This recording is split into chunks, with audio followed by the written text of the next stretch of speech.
साथियों, भारत की जनगणना 2027 1 मई से प्रारंभ हो रही है। यह कार्य 2 चरणों में होगा। प्रथम चरण में मकान सूचीकरण का कार्य होगा और द्वितीय चरण में मुख्य जनगणना होगी, जिसमें व्यक्तियों की गिनती होगी और अभी जो कार्य प्रारंभ होगा उसमें मकान गणना की जाएगी। अब मकान गणना में आपके घर पर जो प्रगणक हैं वह आएंगे और आपसे जानकारी लेंगे। और यदि आप स्वगणना करना चाहते हैं, सेल्फ एनुमरेशन करना चाहते हैं, अपनी गणना मकान सूचीकरण में स्वयं करना चाहते हैं, तो किस प्रकार से करेंगे उस प्रोसेस को यहाँ पर हम देखेंगे। जानकारी अच्छी लगे तो अन्य साथी में शेयर अवश्य करें, क्योंकि यदि आप अपनी गणना स्वयं कर देते हैं तो जो आपके घर प्रगणक आएंगे तो उनका काम भी सरल होगा और आपकी जो जानकारी है वह सटीक जानकारी आपके द्वारा भरी जाएगी। यह कार्य करने के लिए आप ब्राउज़र पर सर्च करेंगे। जैसे हम देखें, सेल्फ एनुमरेशन आप करना चाहते हैं तो यहाँ पर साइट आपको लिखनी होगी se.census। देखें पूरी साइट, और यह साइट आपको वीडियो की डिस्क्रिप्शन में भी उपलब्ध करा दी जाएगी। अब आप यहाँ देखें नीचे साइट ओपन हो गई है se.census.gov.in। इस पर आप क्लिक कर दें। अब जैसे ही आप साइट को सर्च करेंगे तो यह पेज ओपन होगा। यहाँ देख रहे हैं आप स्वगणना की अवधि। स्वगणना कब से कब तक होगी? तो 16 से 30 अप्रैल के बीच में आप स्वगणना कर सकते हैं। तो जैसे ही यह पेज ओपन होता है, self enumeration HLO login, select your state. तो यहाँ पर आपको अपना स्टेट सेलेक्ट करना है। तो जिस स्टेट से आप हैं उस स्टेट को आप यहाँ पर सिलेक्ट करेंगे और जो कैप्चा यहाँ पर दिया गया है, कैप्चा आपको फिल करना होगा। तो जो कैप्चा दिया गया है ज्यों का त्यों जैसा लिखा हुआ है वैसा आप कैप्चा यहाँ पर फिल करेंगे। जो कैपिटल लेटर हैं उन्हें कैपिटल में लिखेंगे, जो स्मॉल लेटर हैं उन्हें स्मॉल में लिखेंगे और कैप्चा आपका फिल हो जाता है। कैप्चा फिल करके आप वेरीफाई एंड प्रोसीड पर क्लिक कर देंगे। इस पर जैसे ही क्लिक करेंगे तो यहाँ पर आप देख रहे हैं स्वागत है जनगणना 2027 के मकान सूचीकरण कार्य चरण के स्वगणना ASC पोर्टल में आपका स्वागत है। इस पोर्टल के माध्यम से आप संबंधित मकान सूचीकरण हेतु अपने परिवार से संबंधित जानकारी प्रदान कर सकते हैं। इस प्रक्रिया को पूरा करने में लगभग 15 से 20 मिनट लगेंगे। तो जैसे ही आप अपनी गणना कर देंगे तो एक ID आपको प्राप्त होगी, जो प्रगणक को आपको देना होगी। तो जो ID आपको प्राप्त होती है उसे अपने पास सुरक्षित रखें। ओके पर आप क्लिक कर दें। अब जैसे ही ओके पर क्लिक करेंगे तो यहाँ आप देखें name of the head of the house hold, अर्थात जो परिवार के मुखिया हैं उनका नाम यहाँ पर आपको लिखना है। Please enter the name of the head of the house held correctly, once registered it can not be change. जो भी आप यहाँ मुखिया का नाम दे रहे हैं वह सावधानीपूर्वक लिखें। एक बार जो नाम आप दे देते हैं उसमें किसी प्रकार का परिवर्तन नहीं किया जाएगा। तो जो भी जानकारी हम यहाँ पर भरते हैं बड़ी ही सावधानी से आपको भरना है। तो इस प्रकार से आप अपना नाम लिखें और मोबाइल नंबर भी आपको यहाँ पर देना है। जो भी मोबाइल नंबर आप यहाँ पर देना चाहते हैं जिस पर SMS आपको प्राप्त हो सके। और ईमेल यह ऑप्शनल है, यदि आप ईमेल देना चाहते हैं तो ईमेल दे सकते हैं। तो जैसे यहाँ पर हम ईमेल भी दे देते हैं। अब वेरीफाई एंड प्रोसीड पर आप क्लिक कर देंगे। इतनी जानकारी भरकर वेरीफाई एंड प्रोसीड पर आपको क्लिक करना है। इस पर जैसे ही क्लिक करेंगे तो OTP send to your mobile number, जो भी मोबाइल नंबर आपने दिया है उस पर एक OTP सेंड किया जाएगा। वह OTP आपको यहाँ पर लिखना है। तो देखते हैं हम OTP जो प्राप्त हुआ है रजिस्टर्ड मोबाइल नंबर पर, उस OTP को आप लिखें। तो OTP हम लिखते हैं और वेरीफाई OTP पर आप क्लिक कर देंगे। यहाँ पर हमें लैंग्वेज भी सिलेक्ट करना है। तो आप लैंग्वेज यहाँ पर हिंदी सिलेक्ट करें। यहाँ पर हिंदी ही सिलेक्ट करें, कोई अन्य भाषा सिलेक्ट ना करें, क्योंकि उत्तर जो आपको देना है वह हिंदी में ही देना है। अब वेरीफाई OTP पर आप क्लिक कर दें। जैसे ही क्लिक करेंगे तो यहाँ आप देखें अक्सर पूछे जाने वाले प्रश्न दिए गए हैं। स्थान का विवरण, जनगणना घर का विवरण, सामान्य जानकारी, सुविधाएं, परिसंपत्तियां और पूर्वावलोकन कर पुष्टि। इस प्रकार से यहाँ पर प्रश्न पूछे जाएंगे। तो राज्य या केंद्र शासित प्रदेश यहाँ पर दिया गया है। जिला अपना सिलेक्ट कर लें। जिस जिले से आप हैं उस जिले को आपको सिलेक्ट करना होगा। तो देखें यहाँ पर जिला आपको सिलेक्ट करने के लिए उपलब्ध होगा। पिन कोड, आपके एरिया का जो पिन कोड है वह पिन कोड आपको यहाँ पर लिखना है। तो पिन कोड लिख दें। और ग्राम या स्थान, ग्राम, नगर, स्थान, हेमलेट, लैंडमार्क आपको यहाँ पर लिखना है। तो ग्राम जैसे हम जहाँ पर भी निवास कर रहे हैं वह आपको यहाँ पर सिलेक्ट करना है। तो देखें आप जैसे ऊपर जो पहला हमारा स्थान आया है इस पर आप क्लिक कर दें। सावधानीपूर्वक यह स्थान सिलेक्ट करें। तो इसे हम सिलेक्ट कर देते हैं। अब यहाँ आप देखेंगे लिखकर खोज पर क्लिक करें। आपके स्थान से संबंधित जानकारी यहाँ पर ओपन हो जाती है। जहाँ पर आप निवास कर रहे हैं वह यहाँ पर ओपन हुई है। इसे आपको सिलेक्ट करना होगा। आपको सहेजें और आगे बढ़ें पर क्लिक करना होगा। अब स्थान की पुष्टि करें। राज्य, केंद्र शासित प्रदेश, यहाँ पर प्रदेश का नाम है, जिला भी दिया गया है, आपका आवासीय स्थान भी दिया गया है। कृपया अपने घर के लोकेशन की पुष्टि करें। गलत लोकेशन होने की स्थिति में आपका स्वगणना या ऐसी डेटा प्रगणक के पास नहीं आएगा। तो आप यहाँ पर देखें कि आपने सही स्थान यहाँ पर चयन किया है, आपका आवासीय स्थान लोकेशन भी यहाँ पर प्रदर्शित हो रही है। हाँ पर क्लिक कर दें। अब हाँ पर जैसे ही क्लिक करेंगे अब यहाँ जनगणना मकान का विवरण आपको देना है। जनगणना मकान एक भवन या भवन का हिस्सा है जिसे सड़क या साझा आंगन या सीढ़ी आदि से अलग प्रमुख प्रवेश द्वार होने के कारण एक अलग इकाई रूप में उपयोग या मान्यता दी जाती है। तो जनगणना मकान के फर्श में प्रयुक्त सामग्री, आप जिस मकान में रह रहे हैं वह आपका जनगणना मकान है, तो फर्श में कौन सी सामग्री यूज हुई है। तो हम देखें यहाँ पर जैसे फर्श की टाइल या मोजेक, इनमें से आपको सिलेक्ट करना है। तो जैसे हमारे घर में फर्श की टाइल है, टाइल्स लगी हुई हैं तो हमने टाइल्स सेलेक्ट किया। जनगणना मकान की दीवार में प्रयुक्त सामग्री, दीवार में कौन सी सामग्री प्रयुक्त की गई है। तो आप देखें घास फूस बांस आदि, प्लास्टिक पॉलीथीन, मिट्टी या कच्ची ईंट, लकड़ी। तो यहाँ पर हम सिलेक्ट कर सकते हैं पक्की ईंट, पक्की ईंट के द्वारा मकान बने होते हैं, या कच्चे मकान भी हो सकते हैं। जिस प्रकार का भी आपका मकान है, दीवार में जो सामग्री उपयोग की गई है वह सामग्री आपको यहाँ पर सिलेक्ट करना है। अब देखें जनगणना मकान की छत में प्रयुक्त प्रमुख सामग्री। अब जो मकान है उसकी छत में कौन सी सामग्री प्रयुक्त की गई है। स्लेट अर्थात जो पत्थर की पट्टी होती हैं वह यदि लगी हुई हैं, और कंक्रीट का फर्श है तो यहाँ पर कंक्रीट आप सिलेक्ट कर देंगे। जनगणना मकान की स्थिति, तो स्थिति कैसी है, जिस मकान में आप रह रहे हैं अच्छी स्थिति है, रहने योग्य है, जीर्ण शीर्ण है। यहाँ जैसे अच्छी स्थिति है, अब यहाँ आपको सहेजें और आगे बढ़ें पर क्लिक करना होगा। हाँ पर क्लिक कर दें। अब हाँ पर जैसे ही क्लिक करेंगे तो यहाँ और जानकारियाँ पूछी जाएंगी। परिवार से मतलब है कि एक ही रसोई से जितने लोगों के लिए भोजन बनता है परिवार के सदस्य माने जाएंगे। तो यहाँ पर जैसे हम सदस्य लिखा, परिवार के मुखिया का नाम, चुनी हुई भाषा अर्थात हिंदी में हमें वह नाम लिखना है जो भी जाति आपकी अनुसूचित जाति है, अनुसूचित जनजाति है या अन्य है। अन्य में पिछड़ा वर्ग और सामान्य में जो जातियाँ आती हैं वह यहाँ पर अन्य में जाएंगी। इस मकान के स्वामित्व की स्थिति आपको सिलेक्ट करना है। मकान आपका है, किराए का परंतु अन्यत्र अपना मकान, किराए का एवं अपना कोई मकान नहीं, या अन्य, इस प्रकार से आप सिलेक्ट करेंगे। रहने योग्य उपलब्ध कमरों की संख्या, तो यहाँ पर रहने योग्य उपलब्ध कमरों की संख्या आप लिखेंगे। तो यहाँ जैसे हम लिखते हैं 4। रसोई घर, पूजा घर या जो आपका शौचालय है वह कमरों की संख्या में नहीं आता। रसोई घर आपका कमरों की संख्या में नहीं आएगा, पूजा घर नहीं आएगा, शौचालय नहीं आएगा। शेष जो कमरे हैं जो रहने योग्य हैं उन कमरों की संख्या आप लिखेंगे। इस परिवार में रहने वाले विवाहित दंपतियों की संख्या यहाँ पर आपको लिखना है। तो एक विवाहित दंपति भी हो सकते हैं, 2 भी हो सकते हैं, इस प्रकार से यह संख्या आप लिखेंगे। सहेजें और आगे बढ़ें पर क्लिक करें। क्या आप सुनिश्चित हैं कि आप जारी रखना चाहते हैं? यदि जानकारियाँ सही हैं तो हाँ पर क्लिक कर दें। हाँ पर जैसे ही क्लिक करेंगे तो अब सुविधाओं से संबंधित जानकारी यहाँ पर पूछी जाएगी।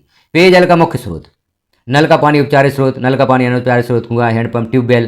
तो जैसे ट्यूबवेल भी हो सकता है, आप हैंडपंप के पानी का भी यूज कर सकते हैं। झरना, नदी, नहर, तालाब, झील, सीलबंद, पैकेट, अन्य स्रोत। तो यहाँ जैसे हम सिलेक्ट करते हैं ट्यूबवेल। अब पेयजल स्रोत की उपलब्धता परिसर के अंदर है, परिसर के निकट है या दूर है। परिसर के अंदर, शहरी क्षेत्र में यदि 100 मीटर के अंदर आपका पेयजल स्रोत है तो परिसर के अंदर लिखेंगे, और ग्रामीण क्षेत्र में यदि 500 मीटर के अंदर आपका जल का स्रोत है तो परिसर के अंदर लिखेंगे, और यदि 500 मीटर या 100 मीटर से दूर है शहर और गांव के क्षेत्र में तो परिसर के निकट लिखेंगे, और बहुत दूर है तो आप दूर सेलेक्ट करेंगे। तो हम जैसे परिसर के अंदर सेलेक्ट करते हैं।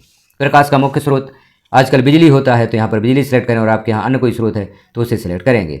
शौचालय की सुलभता, जो शौचालय है आपके यहाँ यदि है तो केवल परिवार के उपयोग हेतु, अन्य परिवारों के साथ साझे में या सार्वजनिक शौचालय, या नहीं है खुले में। तो यदि घर का आपका स्वयं का शौचालय है तो केवल परिवार के उपयोग हेतु आप यहाँ पर सिलेक्ट करेंगे। शौचालय का प्रकार, सेप्टिक टैंक वाला शौचालय हो सकता है आपका, पाइप या सीवर पद्धति भी हो सकता है, अन्य पद्धति भी हो सकता है। इस प्रकार सेप्टिक टैंक हम सिलेक्ट कर देंगे।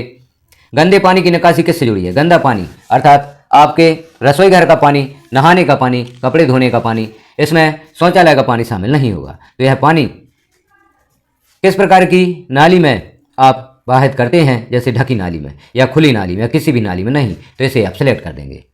तो जो स्वगणना की प्रक्रिया वह थोड़ी लंबी है, वीडियो की लेंथ भी अधिक होगी, लेकिन संपूर्ण जानकारी आप देखना चाहते हैं तो वीडियो को शुरू से लास्ट तक अवश्य देखें, तभी आप अपनी स्वगणना सही तरीके से कर पाएंगे। परिसर के अंदर स्नान की सुविधा की उपलब्धता, यदि स्नान गृह है तो स्नान गृह पर आप सिलेक्ट कर दें। छत के बिना अहाता अर्थात छत नहीं है लेकिन आपने जो स्नान गृह है उसे बनाया है तो छत के बिना अहाता आप सिलेक्ट करेंगे, और नहीं है खुले में आप नहाते हैं तो यहाँ नहीं सिलेक्ट करेंगे। रसोई घर और एलपीजी पीएनजी गैस कनेक्शन की उपलब्धता, एलपीजी या पीएनजी गैस कनेक्शन उपलब्ध है तो वहाँ पर सिलेक्ट करेंगे, उपलब्ध नहीं है तो उपलब्ध नहीं है पर सिलेक्ट करें। घर के भीतर खाना पकाते हैं परंतु रसोई घर में नहीं, यदि रसोई घर में आप खाना नहीं पकाते तो उस स्थिति में इस जानकारी को भरेंगे। खुले में घर के बाहर खाना पकाते हैं तो इनमें से जानकारी भरेंगे, या खाना नहीं पकाते तो इनमें से कोई ऑप्शन आप सिलेक्ट करेंगे। यहाँ आप देखें एक ही ऑप्शन सेलेक्ट कर सकते हैं। तो एलपीजी और पीएनजी गैस कनेक्शन उपलब्ध है तो इसे आप सिलेक्ट करें। खाना पकाने के लिए प्रयुक्त मुख्य ईंधन, अब आपके घर में एलपीजी या गैस कनेक्शन है लेकिन आप ज़्यादातर जलाऊ लकड़ी का उपयोग करते हैं, फसल का अवशेष का उपयोग करते हैं, उपला का उपयोग करते हैं, पक्का कोयला, लिग्नाइट, कच्चा कोयला, मिट्टी का तेल, इनमें से जो भी सामग्री आप वर्ष भर में ज़्यादा उपयोग करते हैं उस सामग्री को आपको सिलेक्ट करना है। तो जैसे यहाँ पर हम देखें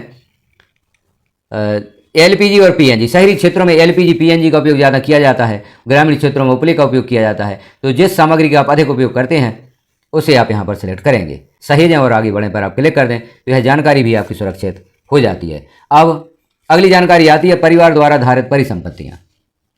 रेडियो ट्रांजिस्टर क्या आपके पास है? परंपरागत रेडियो सेट पर आप रेडियो ट्रांजैक्शन का उपयोग करते हैं या मोबाइल स्मार्टफोन पर उपयोग करते हैं। तो आजकल मोबाइल या स्मार्टफोन पर ज़्यादातर उपयोग किया जाता है, या अन्य किसी उपकरण पर आप उपयोग करते हैं, या यहाँ पर नहीं भी आप सिलेक्ट कर सकते हैं यदि रेडियो ट्रांजिस्टर का आप उपयोग नहीं करते। टेलीविज़न, टेलीविज़न का उपयोग किस प्रकार से आप करते हैं? टेलीविज़न यदि है तो हाँ सिलेक्ट करेंगे, और टेलीविज़न आपके घर में नहीं है तो नहीं पर सिलेक्ट कर देंगे, और हाँ यदि यहाँ पर पहले से सिलेक्ट है अब किस प्रकार से आप चलाते हैं। दूरदर्शन, मुफ्त डिश, अन्य डीटीएच डिश, केबल कनेक्शन या अन्य कोई। तो यहाँ पर जैसे आप वाईफाई का उपयोग करते हैं तो अन्य कोई लिख देंगे। दूरदर्शन मुफ्त डिश का उपयोग करते हैं तो मुफ्त डिश, और अन्य डीटीएच या डिश का उपयोग करते हैं तो यहाँ पर सेकंड ऑप्शन, और केबल कनेक्शन है तो केबल कनेक्शन पर, और अन्य कोई है तो अन्य कोई यहाँ पर सिलेक्ट करेंगे। इंटरनेट सुविधा, अब इंटरनेट सुविधा आपके घर में है या नहीं, लैपटॉप, कंप्यूटर में, मोबाइल या स्मार्टफोन में, किसी अन्य उपकरण या डिवाइस में या नहीं। तो इंटरनेट सुविधा यदि आप उपयोग नहीं करते, जैसे जिन घरों में स्मार्टफोन है तो मोबाइल या स्मार्टफोन में आप उपयोग करते हैं, और यदि मोबाइल या स्मार्टफोन नहीं है और इंटरनेट के लिए कोई भी उपकरण आपके पास नहीं है तो नहीं पर सिलेक्ट करेंगे आप। लैपटॉप, कंप्यूटर यह आपके पास है या नहीं, यदि है तो हाँ, और नहीं है तो नहीं पर सिलेक्ट कर दें। टेलीफोन और मोबाइल फ़ोन यह आपके पास है या नहीं है, तो यदि टेलीफोन उपयोग करते हैं आप लैंडलाइन का तो लैंडलाइन सेलेक्ट करें, और केवल मोबाइल, स्मार्टफोन या अन्य मोबाइल फ़ोन या दोनों या यह सुविधा नहीं है तो यहाँ पर अधिकतर स्मार्टफोन का उपयोग हम कर रहे हैं तो स्मार्टफोन आप सिलेक्ट कर दें, या अन्य कोई भी सिलेक्ट कर सकते हैं। साइकिल और स्कूटर, मोटरसाइकिल, मोपेड आपके पास क्या है? स्कूटर है, मोटरसाइकिल है, मोपेड है, या साइकिल, स्कूटर, मोटरसाइकिल, मोपेड दोनों हैं या नहीं है। तो इस प्रकार से आप यहाँ पर ऑप्शन सेलेक्ट करेंगे। कार, जीप, वैन यदि आपके पास है तो हाँ सिलेक्ट करें, और नहीं है तो नहीं सिलेक्ट करें। यह जानकारी हमें सही भरना है क्योंकि देश की जो योजनाएं हैं वह इसी गणना के आधार पर, इसी जानकारी के आधार पर बनती हैं। परिवार द्वारा उपयोग किए जाने वाले मुख्य अनाज, कौन सा अनाज आप उपयोग करते हैं ज़्यादा? यदि आप चावल भी खाते हैं, गेहूँ भी, ज्वार भी, बाजरा भी, मक्का भी या कोई अन्य, तो जिस सामग्री का उपयोग आप अधिक करते हैं उस सामग्री को यहाँ पर लिखना है या सिलेक्ट करना है। चावल यदि आपके क्षेत्र में अधिक खाया जाता है तो चावल सेलेक्ट करेंगे। गेहूँ अधिक उपयोग किया जाता है खाने में तो गेहूँ का यहाँ पर जो सिलेक्ट करना है, गेहूँ का ऑप्शन आप सिलेक्ट करेंगे। अब यहाँ पर मोबाइल नंबर आपने रजिस्ट्रेशन में दिया है तो वह यहाँ पर पहले से ही दर्ज है।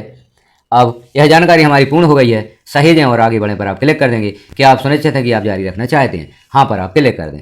जैसे ही हाँ पर क्लिक करेंगे तो पूर्वावलोकन, जो भी जानकारी आपने दी है वह जानकारी यहाँ पर प्रदर्शित होगी। इसे आप एक बार देख लें क्या आपने जानकारी भरी है, सभी जानकारियाँ यहाँ पर भरी गई हैं और कोई जानकारी गलत तो नहीं है। इस जानकारी का आप मिलान कर लें, और यदि जानकारी सही है तो पुष्टि करें और सबमिट करें पर आप क्लिक कर देंगे। या ड्राफ्ट के रूप में भी हम इसे सेव कर सकते हैं, और संशोधन करना चाहते हैं, सुधार करना चाहते हैं तो संशोधन के लिए वापस जाएं पर भी आप क्लिक कर सकते हैं। तो पहले हम ड्राफ्ट के रूप में सेव कर लेते हैं।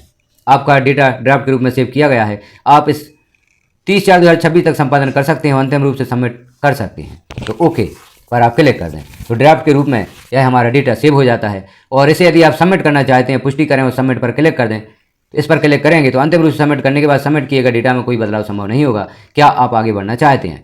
तो यदि आप सबमिट कर देते हैं तो इसमें किसी प्रकार का सुधार आप नहीं कर सकेंगे। तो आप हाँ पर क्लिक कर दें। हाँ पर जैसे ही क्लिक करेंगे तो हाँ आपको यह आप देख रहे हैं डेटा सफलतापूर्वक सबमिट किया गया है। आपकी स्वगणना पहचान संख्या SCD ID है, यह ID आपको यहाँ पर उपलब्ध होगी। यह जो आपकी स्वगणना पहचान संख्या ID आपको प्राप्त हुई है।